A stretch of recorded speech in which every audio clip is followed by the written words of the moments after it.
Tell me, is that not the most mushroom cloud looking thing ever? It's terrifying. Anyways, witness as I make this stunning specimen that is the alien queen. First, I started with a drawing that displayed the different body parts I would have to make, and warning, the following may be disturbing for some viewers. Viewer discretion is advised. I got my wisdom teeth taken out. Woo! I'm so sorry about that. Following the procedure, I was quite unwell, and in my unwell state, Capra supported me, and I also worked on drawing out the body parts for the queen. And then I ate some jello.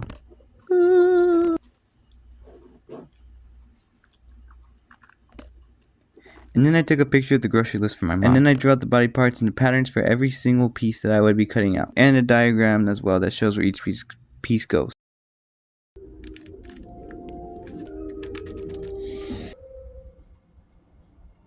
Then I labeled a bunch of different little bags for each of the body parts and the patterns. And then I cut out and assembled the patterns to see how they would look. And all the patterns were cut out and put in their designated bag and everything. And yeah. I went outside to go help my parents do some work outside. And I found one of Lenny's kin. And I greeted the wilderness kitty that lives outside in our backyard. And then she was stalking a bird.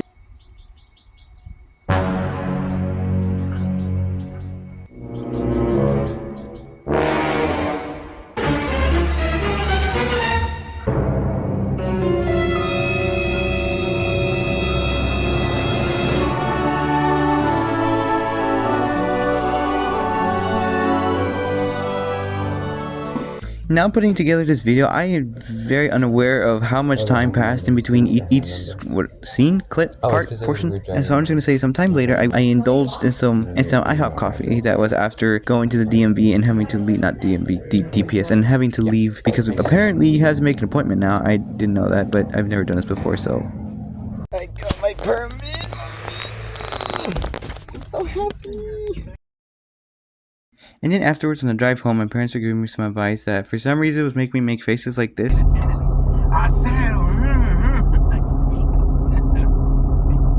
Look how great this picture looks. It totally doesn't look like they dug me out of the grave to take this picture. This video is sponsored by Parks Coffee. Just kidding, no it's not. Don't sue me. Then I began tracing out all the patterns onto cardboard and labeling them accordingly.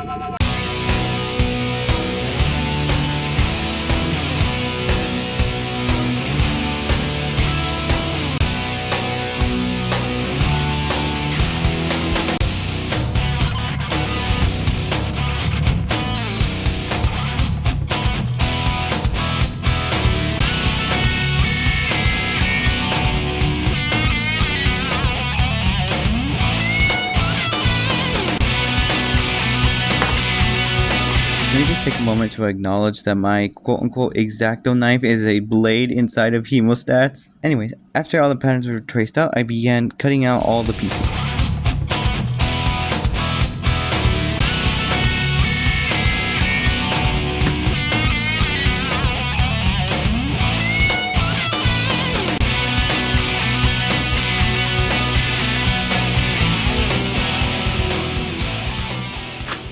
Believe it or not, the hemostat, or is it not parsnips, those are vegetables, I forgot what they're called, but I'm pretty sure they're hemostats. I'm probably entirely wrong. Anyways, the downside to having these is that the blade falls out a lot, but surprisingly it actually works. If you're wondering why I use that, well, I bought the blades and I forgot to buy a handle, and I just never bought a handle. During this period, I was thoroughly obsessed with chipmunk music for some reason, and totally am not anymore. After what felt like an eternity of cutting out cardboard pieces, I was finally done. All the body parts were cut out and organized, and I began assembling.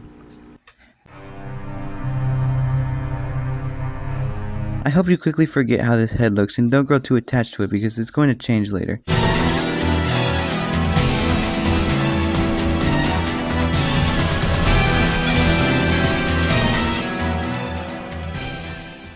I burned myself. And if you're wondering what that green stuff is, it's plant stuff to help the burn. In the head, I installed all this complicated mechanicalness to be able to control the mouth, and oh my goodness, this scared me so bad. Do you see what that looks like, right? You know what it looks like. It looks like a dog deposit. Not gonna lie, it really scared me when I saw that, but it turns out it was just a piece from my bat wing suit. But and yeah. Anyways, sorry. Anyways, getting distracted again. Now for the body, I didn't really measure well, and so I had to add some extensions in between the two halves of the body, because if not, she would have been extremely flat and unhealthy.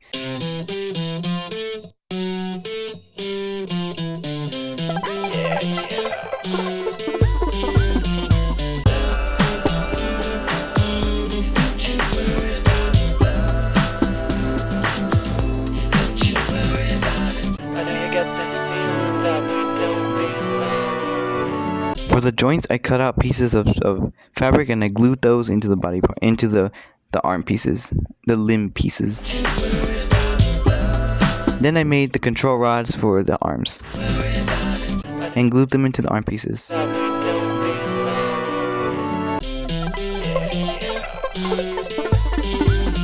Look at that movement. Isn't that just wow? I hate it when this happens. It fused to the plate. Oh, so you plug it in again? Yes, I had to plug it in, let it melt off. And this is how I spent my Valentine's Day. And then I got ready to go to a party which didn't even play the Macarena, so I did that for no reason. But that stuff like this happened. And then afterwards, me and my emo little self ate some sopa pillows. Anyways, back to the puppet. Sorry. I began work on a stand because Her Majesty was not going to be able to stand on her own, and I needed something to hold her up while I assembled her together. So I made a simple stand out of cardboard. Ta-da! Then I began drawing out her fingers on pieces of on a plastic folder. And then I covered them in glue. And I set them away to make sure they were super dried. And then I returned working on assembling the rest of the body parts.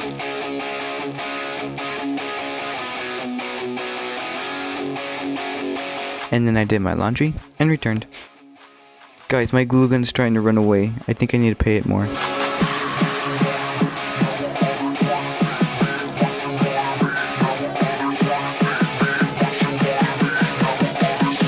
Once the fingers were dried, I started tracing over them again so like that I could cut off all the bubbly edges that leaked out of the drawing. Leaked out? Is that how you say it? Anyways. And then I glued the fingers into the hands. Hey, you need a hand? And I began working on the on her tiny little hands. And then she developed a little tumor that I hoped wasn't cancerous, but I surgically removed it anyways, just to be safe. The tail I made out of a strip of foam that I cut into the shape of the tail, and then I cut a slit at the top that I stuck a piece of straw into so that I could put the control rod in.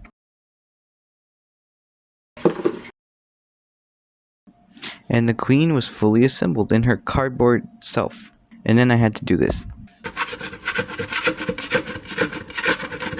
And then the melancholy time had fallen upon me to retire my glue plate. Though it saddened me, she had done her due service, and she was now released into retirement. She was such a good glue plate, and I will miss her dearly.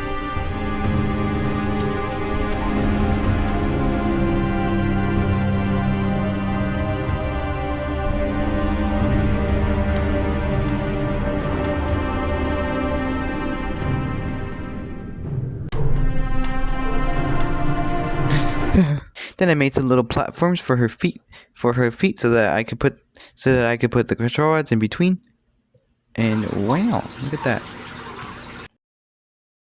Then I cut a strip, a moat, a line, I don't know what you call it, down her tail so that I could stick her little spike things in there.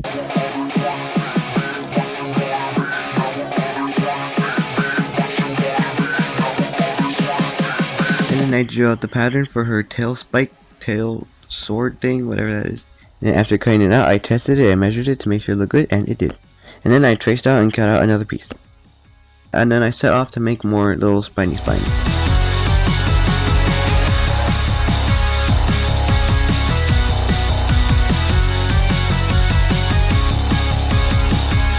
And I glued them all into the slit on her tail.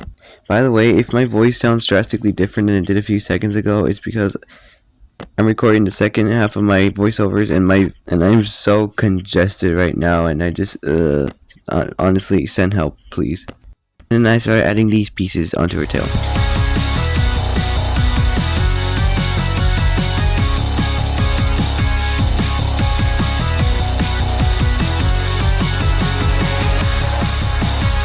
Then I trimmed those pieces down to make sure they line up with the tail, and then I cut and made some more and put them on.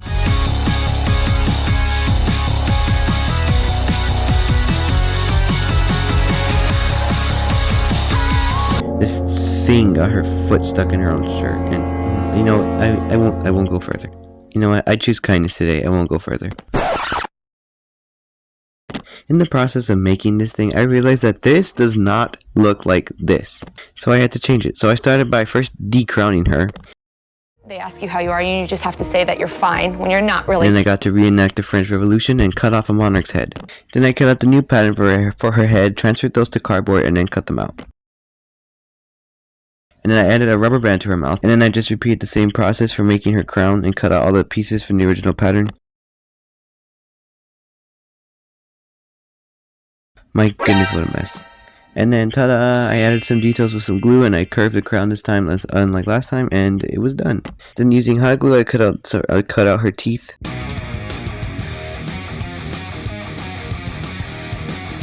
And then I gave Her Majesty her dental implants. Aw, look at that smile. And then I began covering the cardboard body in strips of cardboard paper, I think it's called, dipped in wood glue to create a skin.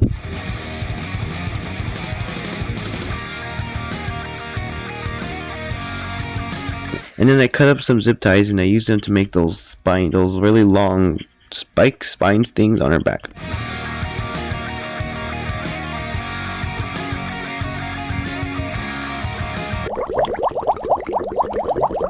And then I doused her in black paint as if she was a marine animal in an oil spill.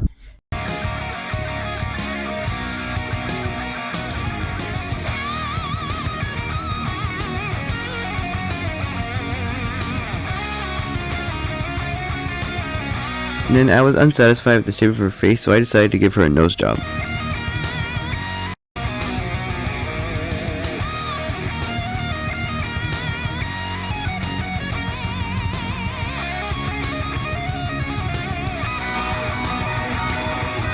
And then I mixed black and blue goo into xenomorph blue. I'm so sorry for that.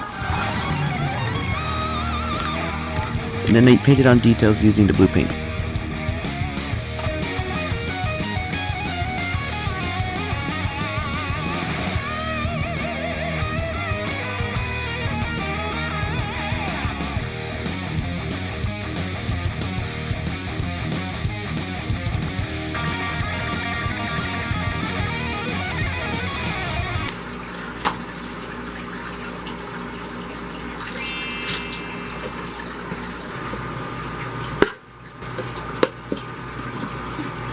I had got some of the stuff on my finger, and then having read the can, I was thoroughly terrified. So I put some gloves on. Then I painted this wood varnish on her to make her nice and shiny and not so crusty and chalky anymore.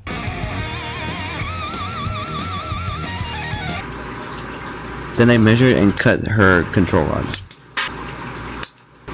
And then I measured the wooden part of her rods. And then I sliced them out, and then I accidentally made a shank.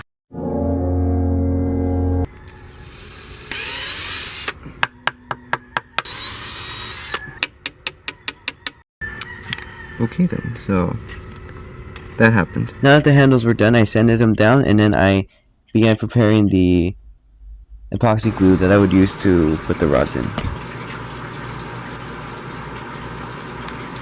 And then I put the rods in. Yeehaw!